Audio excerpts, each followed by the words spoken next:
Today's questions are about Scipio Africanus, and one was about how do you rate him as a general, how successful he was, how important he was, and then another one, would I be writing a book on him?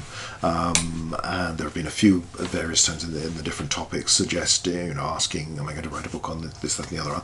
I'll talk a little bit about that at the end. Mostly the answer, not to be spoil things, but it's basically maybe. But we'll see how it goes. There's a lot out there that I want to write about. Anyway, Scipio Africanus and his status as a general. It's tempting always to come to this story told about his meeting with Hannibal in the 2nd century BC during his time serving as legatus with his brother in Asia. And he meets up with Hannibal, and as Livy tells it, and it appears in a few other sources, they talk about who the greatest generals of antiquity were, and he asks Hannibal to sort of rate the best ones, and he says Alexander the Great first, Pyrrhus second, and then me. And Scipio asks, well, where would you have placed yourself if you defeated me at Zama? And Hannibal says, then I'd be first. And Livy tells the story, this is sort of Punic flattery. It shows their subtlety of speech of these Carthaginians, in that he's flattering both Scipio and himself. And really, it's one of the earliest examples of this sort of after-dinner conversation of, let's try and choose our top 10 generals, or rate this person, how do you rate Patton compared to Montgomery, Grant to Lee, Napoleon to Wellington, whoever it might be. And they're interesting as sources of conversation, but it's not like a sport where there's an element of you're trying to get a level playing field, and each is, there are rules that regulate what you can do. And the idea is that if an athlete can win the 400 metres, that's because they are genuinely on that day the fastest at the 400 metres, therefore they are better than their opponents. If they, win a championship in cricket, rugby, football, baseball, whatever it might be, they've proved that at that time they played according to the rules better than the other side. Military history is far messier than that. To a great extent, you can argue that there are some exceptions with some societies where prestige is more important. The major point of warfare for most of human history is not to fight fair, not to give your opponent an even chance, but to get every advantage you possibly can and exploit it. And, if it's one-sided, then good, that shows that you've done things better than they have. Now, secretly, a lot of people may approach sport in much the same way, but nevertheless, not how it's supposed to be. So it's always artificial. And, Wellington beat Napoleon at Waterloo, but what was the situation grand strategically in terms of the overall position in 1815? Does it mean he's a better general? Would he have done so well as Napoleon had done Austerlitz? This sort of thing. You cannot answer these questions. So it's interesting to talk about and speculate, but as soon as you get into what-ifs, you've moved beyond anything that you can actually prove. And different people will often get quite passionate in their support for or disdain for a particular general, and that's fair enough, and they're free to do it, but they cannot prove the case. With Scipio Africanus, we clearly have a man who was an exceptionally able soldier and one of the greatest commanders produced by the Romans. He is unusual. He's unusual, like a lot of men in his generation, because he's a teenager when the Second Punic War begins. Obviously, there's the family tradition that at Ticinus he saves his father's life. The sources contain another tradition that doesn't attribute this to him, but nevertheless, he is then a military tribune at the Battle of Cannae, and in the aftermath of this great disaster, forces his fellow tribunes who are despairing and talking of going off abroad and sort of giving up because Hannibal's obviously poised to destroy the Republic, forces them to take an oath of loyalty to the Republic and keep on fighting.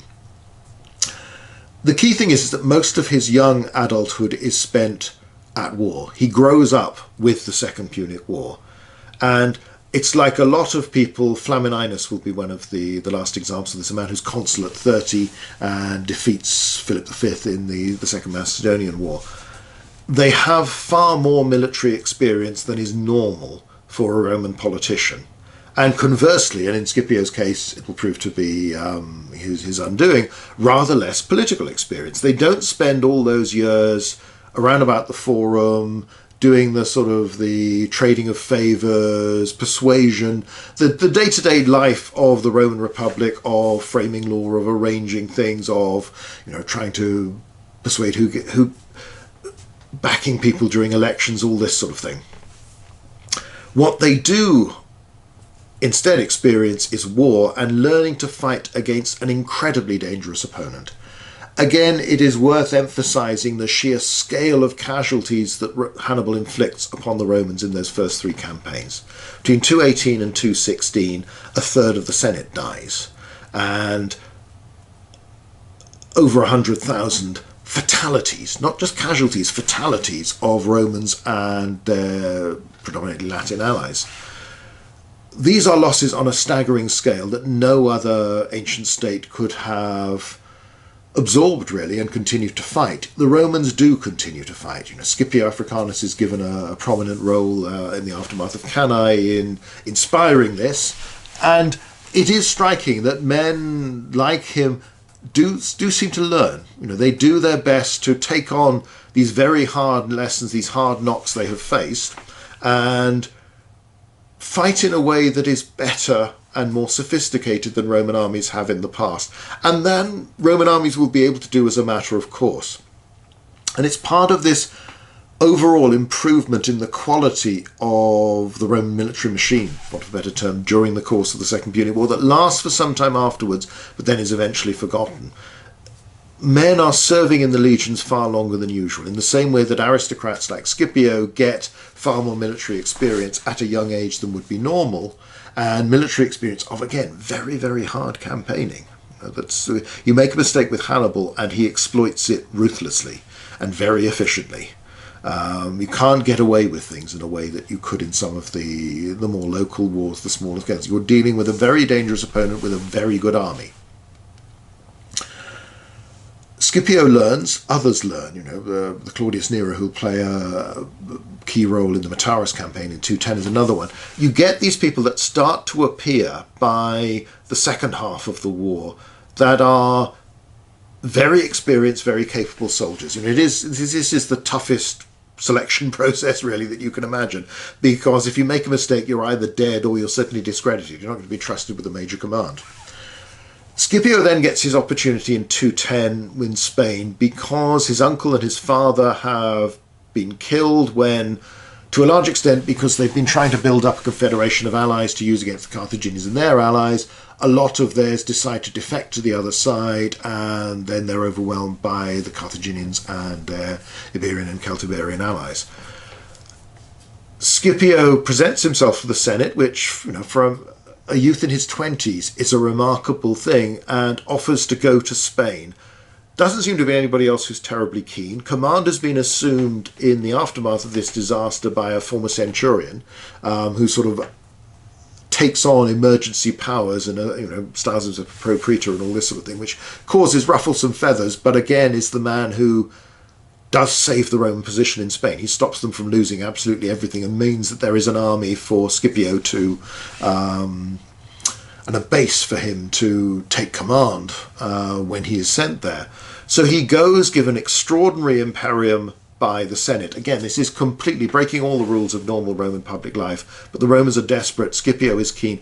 He then starts to show his ability from very early on.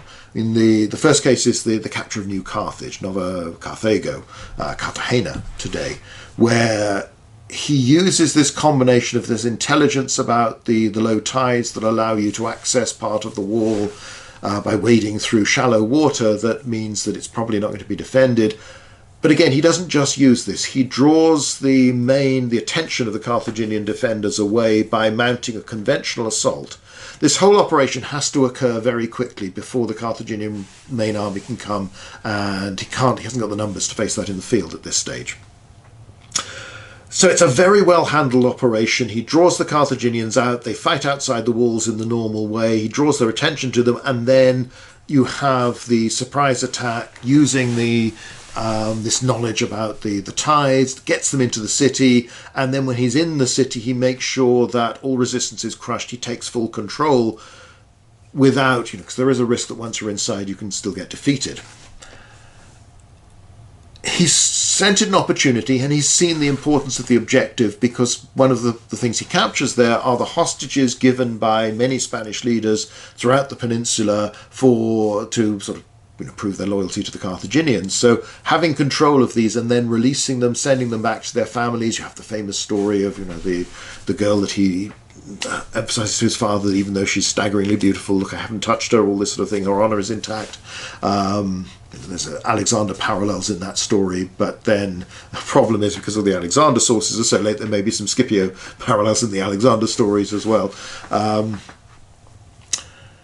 He politically starts to rebuild the alliance that had undone his father and his uncle when it had failed on them, but also is the secret to winning in Spain. You need local allies, because the Romans can't afford sufficient numbers to commit to the war in Spain when they're also fighting in Macedonia, they're also fighting in Sicily, and they've got Hannibal there in Italy. The battles that he wins at Baecula and then Ilipa in subsequent years show a very sophisticated understanding of tactics, but also the ability to turn those tactics into reality. We won't go through them in detail today. We might do that in the future, because we can look at battlefield command in that period. And I do want to do some talks on generalship in the Roman period when I get the opportunity. But again, we'll leave that for the moment. Otherwise, this will turn into a vast answer instead of a fairly short one.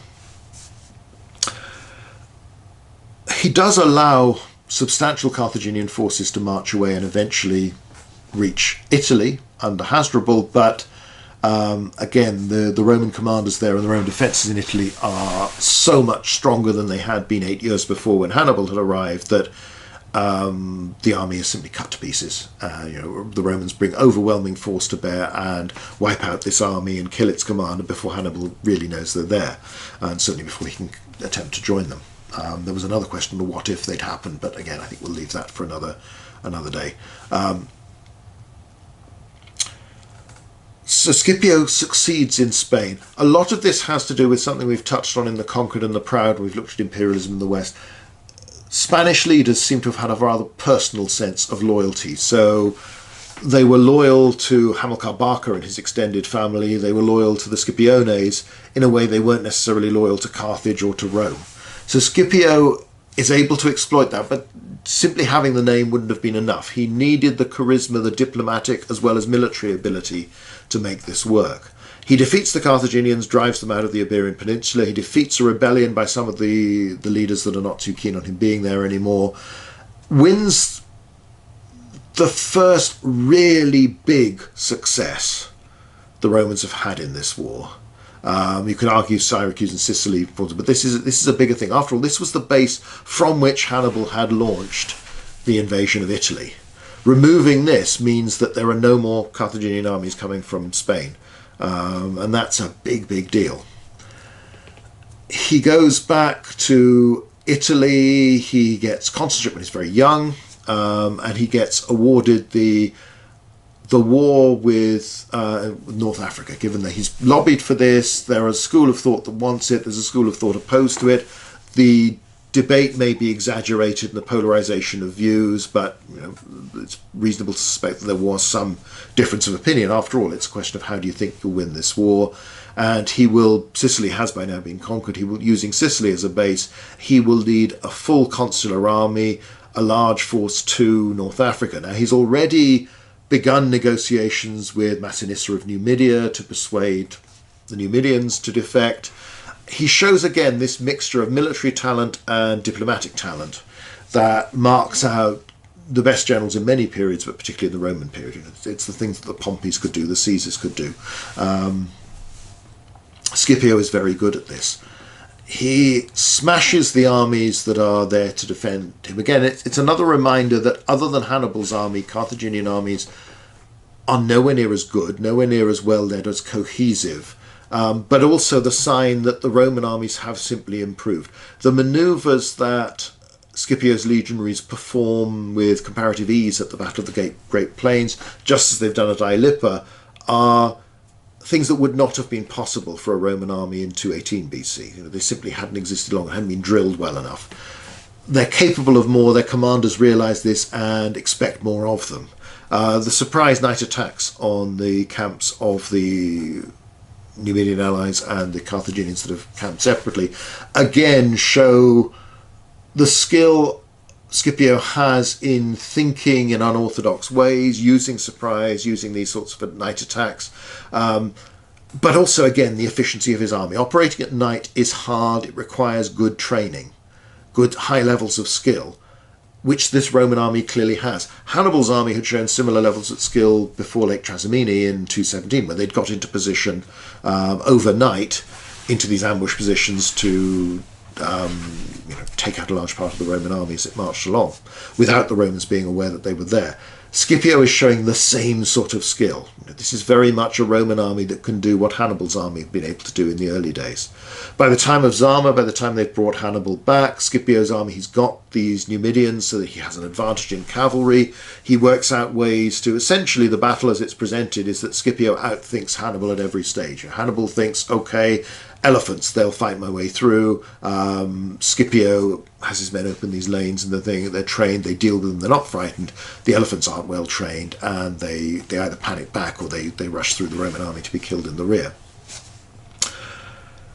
Hannibal thinks that his first two lines will wear the Romans down so his veterans can finish the battle, but Scipio manoeuvres his lines and the men fight so well that this isn't the case, and he is then... So at Zama, Scipio effectively out-Hannibals Hannibal.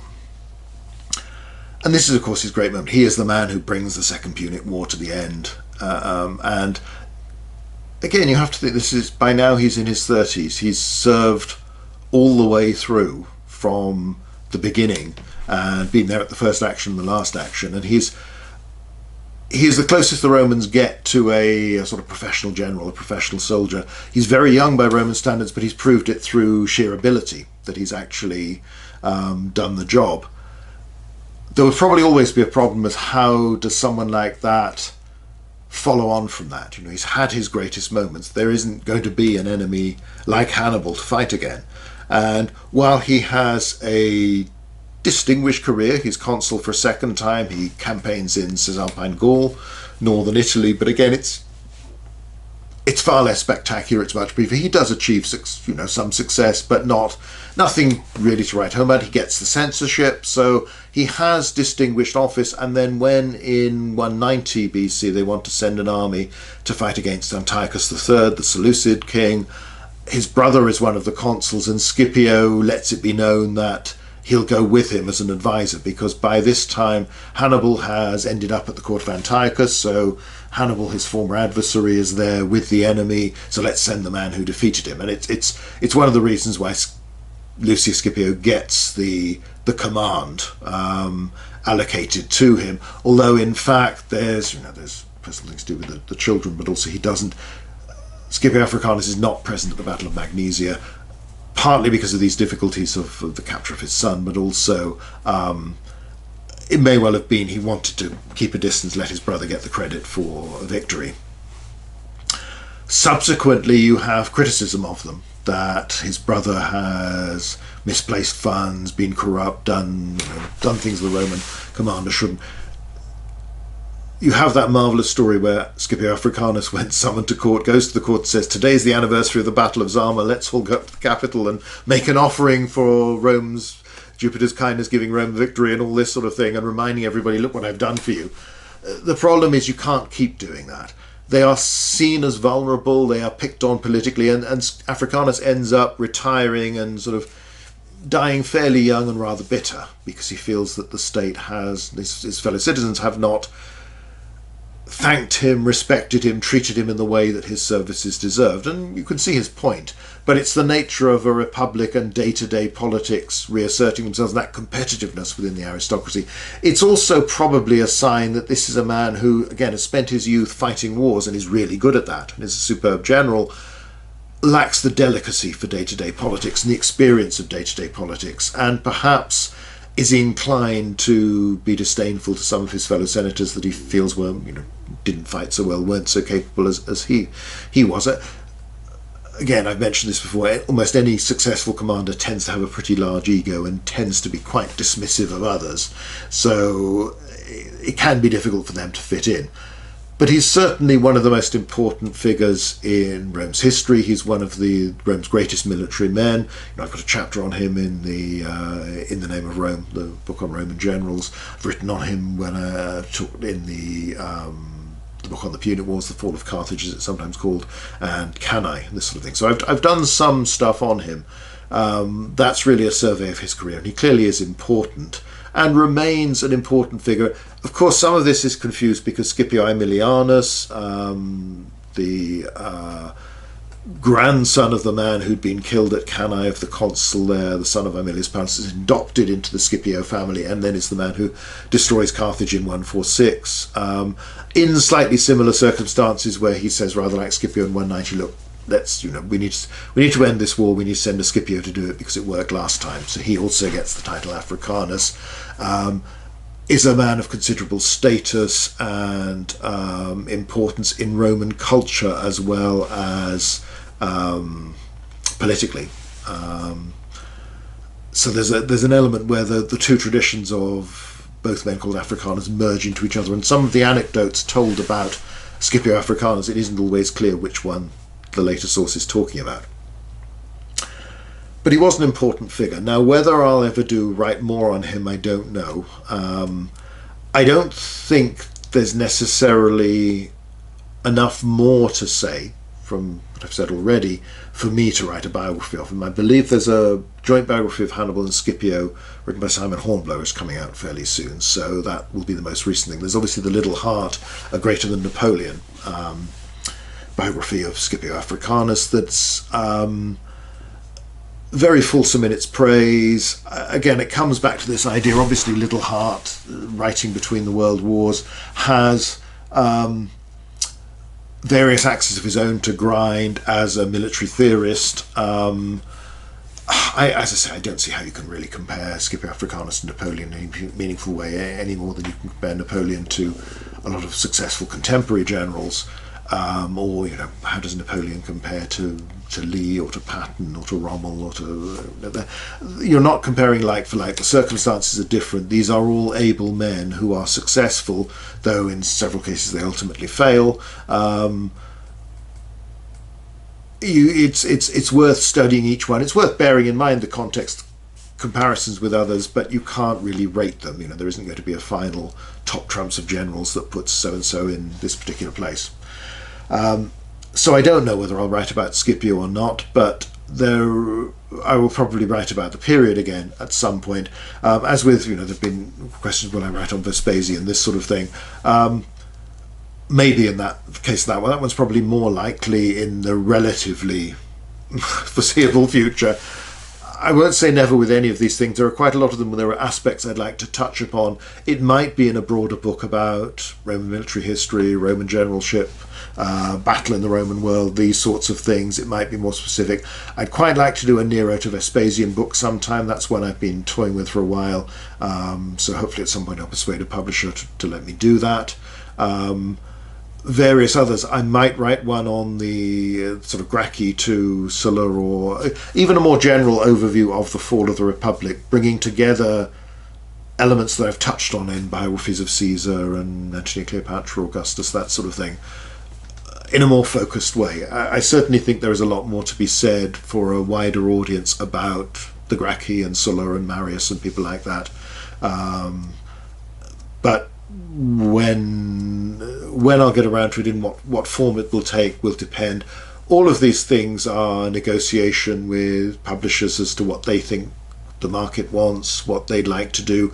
There's also, if somebody else is writing a book, there wouldn't be a point of doing a Hannibal and Scipio now when there's a new book coming out on it, which I've not seen, but I'm sure will be good. It's never a great idea in terms of when you have two books on the same topic coming, or a similar topic coming out around about the same time. Nearly always one of them does badly, and that's not helping anybody. I'd prefer to do other things rather than clash with someone just for the sake of it. This history isn't going away. There are lots of things I want to write about. It doesn't necessarily matter when I do it, and sometimes it's better to do a book a decade after something similar has been released, because by then people are ready for another. So I don't know. I don't think they'll do a biography of Scipio because I don't think there's really enough information to do it. There's more about him than there is about Hannibal. So in the same way, I probably won't ever do a biography of Hannibal, just because I'm not sure that there is more than I have already said when I've written accounts of his campaigns or Scipio's campaigns in other books to add to that. But I'd like to write about the rise of the Roman Empire in the Republic. I'd like to write about the 2nd century BC. I'd like to do some of these other things at various times. I feel I need to write a biography of somebody fairly soon because I've done several thematic books or topic ones rather than biography, and it's quite nice to do a biography. So that'll come at some point, but I'm not sure who the subject will be. This point. So anyway, that's it. A little bit about Scipio Africanus. Yes, he's important. Yes, he's one of those commanders that commands respect at such a distance. He's clearly one of the ablest leaders the Romans produce, but there's a sad end to his career, but it's a career that needs to be set within the context of the wider struggle with Carthage and his life, because as I say, he's someone who grows up with war and becomes far more of a specialist than was ever normal in most periods of Roman history. So anyway, that's a little bit about Scipio Africanus. Thanks for watching today. Bye.